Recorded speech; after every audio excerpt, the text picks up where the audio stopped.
Hey!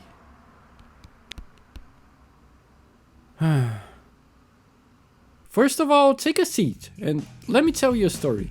A big part of my gaming knowledge comes from having cousins that had the newest video games and going to their houses to see what's the new big thing they got so I could buy it in the future. It was almost like a video game test drive when you think about it. I once went to this cousin's house who already had a PlayStation 3 when I was still playing Most Wanted on my PS2, and I played a game with him called Fuel. This was a time when video games hit very differently to me. I enjoyed playing open world games and being able to just drive around all day without an objective. And I remember driving around the map of this game and asking myself, wow, does this map have an end? And from 99% of the videos you see online, this is usually all people talk about, the map of this game. If you didn't know, Fuel is known to have one of the biggest maps in gaming history, and after learning that on the internet years later, I decided to download the game on PC and see how the game held up. Now, keep in mind, I know my way around the internet. I'm fine admitting I've been pirating games since the 2000s, burning my own DVDs, downloading games I found interesting from the internet, and of course I had my fair share of viruses. But I learned from it. Fuel isn't the most popular game out there, however, which means I had to go beyond the first Google page to find it. I was able to find the game, however. I don't remember which website it was, but everything seemed legit. The game wasn't some 200 kilobyte executable file or anything. I had the folder with all the files and everything. But then I decided to start the game. Picture this. My computer screen blinks, something normal for games that run in full screen, but then it never showed any image again. I turned off my computer, turned it back on, and guess what? My computer refused to turn on again. This was a time where I also wasn't prepared for this, so I had no USB stick with Windows on it, no second PC to download it again, so I just sat there thinking that the toilet water had finally hit me in the butt. I had to spend 2 weeks without my PC until I had the money to go to a cyber cafe just to get a bootable USB stick that could fix my computer again. Now you may ask, why am I telling you this? Because in June 2023, someone called Potatoes asked me for a video on this game, and I ran from it as far as I could. I got traumatized by a forgotten game that to this day has like one recent review that came after its launch, and I wasn't going to be the one to kill my computer again for it. But times change, and clearly that changed too, because now I got the files from some random person over the internet to make a video on it. Is it safe? Absolutely not. However, can you buy the game from some online store? Also no. So here it is, everyone. Welcome to the world of Fuel.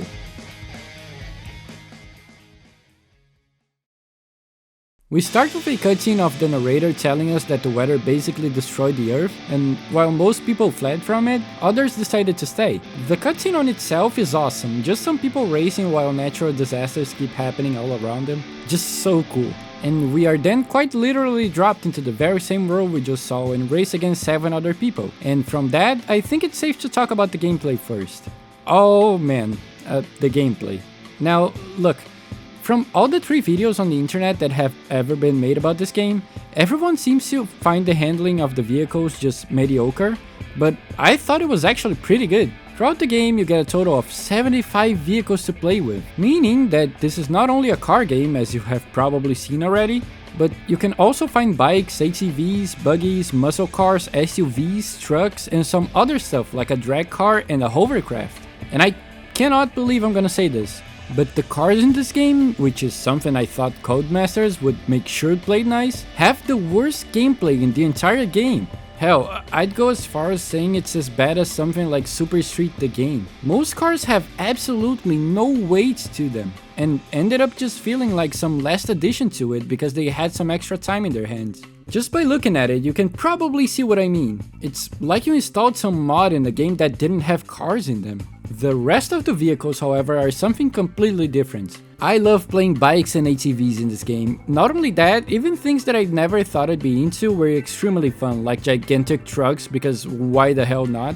Being in a post-apocalyptic world means that you won't find much besides destroyed barns, dead animals, lots of hills and trees, So of course there's gonna be a lot of off-roading, and in my opinion, that's where this game shines the most. I am not the biggest off-roading fan. You're not gonna catch me playing SnowRunner in my free time instead of a Need for Speed game or anything like that. But this game made me love it, especially with ATVs. The way your character moves around to compensate the fact that you're 90 degrees on a cliff, the way the suspension of the vehicles realistically compress and decompress when you're running in the middle of nowhere, and honestly, it just feels right. That's pretty much for how the gameplay works. It's nothing special, it's just simple, but it really works for me. That is, until you're talking about the cars.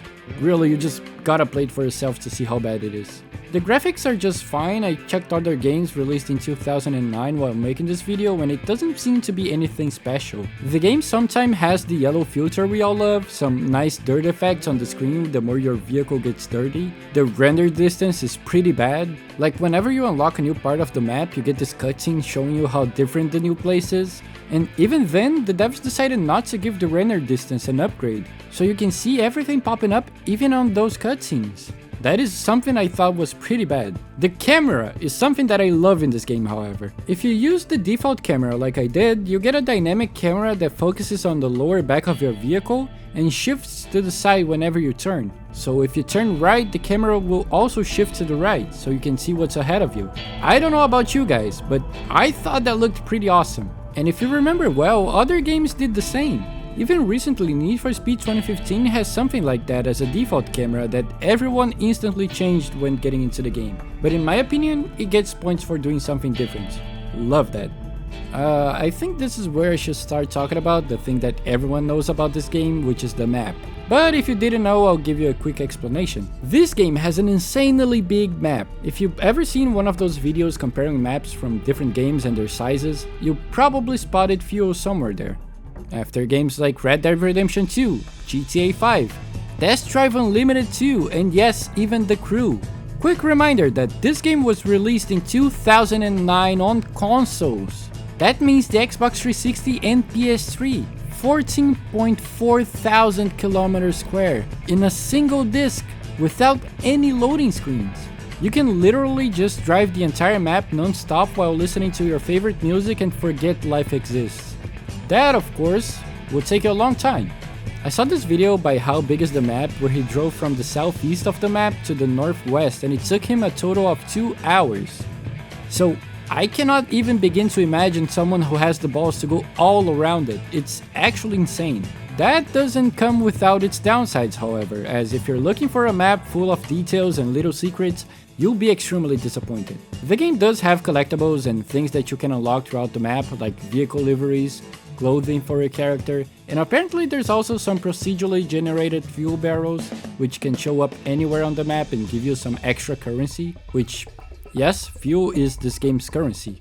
Oh, I like this car, can I buy it from you? Yes sir, it's gonna be 7.5 fuels, can I give her a change in roadkill? However, like we saw in the introduction video, there's a lot of hazards and different weathers you'll see throughout the game. You might get into a race and see this ominous red glare from behind the hills, which you can't really tell if it's the forest fire or just the sun going down. Another time you'll see a purple dawn that looks amazing for some more chill music. Then it's raining. Then it becomes a storm. Then it becomes a sandstorm. And then you get tornadoes that start destroying the entire map even more and throwing cars at you and even other racers. It gets really insane. This is something that I've only ever seen in this game, and honestly I think the map is really underrated, as people always just say, yeah, it's big but it's so empty, which of course is true, but there's so much more to it at the same time. Here's something I really hate about this game: the AI. You know, it's been a minute since I broke anything in my setup because of how excruciatingly hard the game is. Last time I think it happened, it was when Cuphead launched and I broke a crappy PC controller I had. But when you start getting new things, more expensive peripherals, you start to realize the mess you're gonna be in if you break something. So instead, the AI just leaves you tweaking in place because you don't want to have to edit videos without a mouse. One thing that bothered me in this game was the fact that there's no look back button, which I thought was weird. I mean, you can move your camera around, but it takes so long that you'll probably end up in a wall trying to look backwards, and I didn't understand why. Why doesn't a racing game let me look backwards and see what my opponents are doing? Seems like an obvious feature to have in a game like this, right? Well, I played the entire game in the highest difficulty because I'm that good, but later in the game you start noticing that the AI isn't really racing against you. It almost has a set path that it follows, and if you're not looking at it, it's gonna do impossible things just to keep up with you. Or, if they're too far ahead, they'll do impossible things just to stay ahead of you, just because you don't have a clear line of sight to it. I first noticed this in a race later in the game where there's a turn where the AI really struggles with and tries to cut it short, but there's a small inclined hill that you couldn't really get up without some decent speed, so they would just get stuck there. However, the exact moment you lost sight of the opponents, they would just do this. That was my first taste of what was coming, because holy mother of god, you have no idea how insane this becomes in certain races in this game. At some points in the game, you'll have these races that are almost like closed circuits, and that's where the AI goes haywire. First, you'll notice that the first 4 or so opponents will get an insane boost at the beginning of the race, and then you'll notice if you lose sight of them, especially in the races with slower cars, means that you will not see them anymore. They'll simply fly through the track perfectly at insane speeds and will skip any type of hazards that you might have to hit throughout the race. It took me so long to beat this specific race where it's a small track with huge trucks and the AI just wouldn't let me get to the first place because it always got stuck in the first damn turn. It was really annoying. Like I said before, you got some customization of your characters and vehicles, but it's not very deep. It's cool, but shallow. You have some choices of helmets, tops, bottoms, which you can change the design of and colors, but there isn't a lot. Same goes to the vehicles, some different choices of colors, but that's about it. Some vehicles you can only unlock by finding them in the open world, going to them and hitting them, and with the size of the map and the amount of unlockables, well, good luck getting to 100%. If you did, I have a lot of respect for you already. Oh yeah, I almost forgot. A game like this, set in a post-apocalyptic world, wouldn't work without a banging soundtrack to go with it. And Fuel, of course, has dropped the ball harder than I've ever seen any other game do with that. The soundtrack was done by Mr. Lionel Payette, and I don't mean to be rude, and I'm definitely not doubting his sound and musical skills, but holy crap. This game has the most generic soundtrack I've ever heard in my entire life. I swear, I thought the game had at best 3 songs because every time I started a race, I heard the exact same song over and over and over. It's weird because the music feels like it was supposed to fit anywhere no matter what you're doing on the map, so you can basically put the music of this game over any other and it still feels generic, but it works. I really don't know what happened here. Apparently Fuel wasn't supposed to be the game it is, but another game called Grand Raid Off-Road, and it didn't even have a lot of marketing behind it. My personal theory is that the game didn't get the attention they wanted, so it just became something else, got slapped with some generic things to fill the rest of the game up and forgot about it. Overall, I think it's easier to talk about what Fuel could have been than what it actually is. It would be a dream of mine to have a sequel to this game come out, fully fleshed out with a map with more things to explore that is not just driving to point A or B to unlock things, but with stuff that's interesting to look around for. It honestly feels like it is the bones of one of the best racing and exploration games ever made, but it falls short when it comes to polish, which, well, fits the whole atmosphere of the game. It reminds me a lot of the feelings I always had for the Stalker series. Now, is it worth playing? I believe it is, but at the same time, I don't think it's a game that everyone will enjoy playing. I can see some people getting bored after 5 minutes and it's completely understandable, but it took me 10 hours to beat the career mode only, and I could not stop playing it even though I could see how much was missing from it. If you do decide to play this game, I highly advise you to check out the PC Gaming Wiki's Fuel page, so you can get a fix for things like the AI, the render distance, and even some other minor stuff like being able to move your camera around in a decent way. But you tell me, have you ever played Fuel? And if you did, what's your opinion on it? I am genuinely curious as there's barely any videos from it online. But anyway, I hope you enjoyed this one, and as always, a huge thank you to every member that is supporting the channel. Like I always say, it means a lot that you're still around to watch me talk about video games that I really Really appreciate your support. And of course, another thank you to you who is still watching to the end of the video. Thank you. And yeah, I'll see you in the next one. Take care.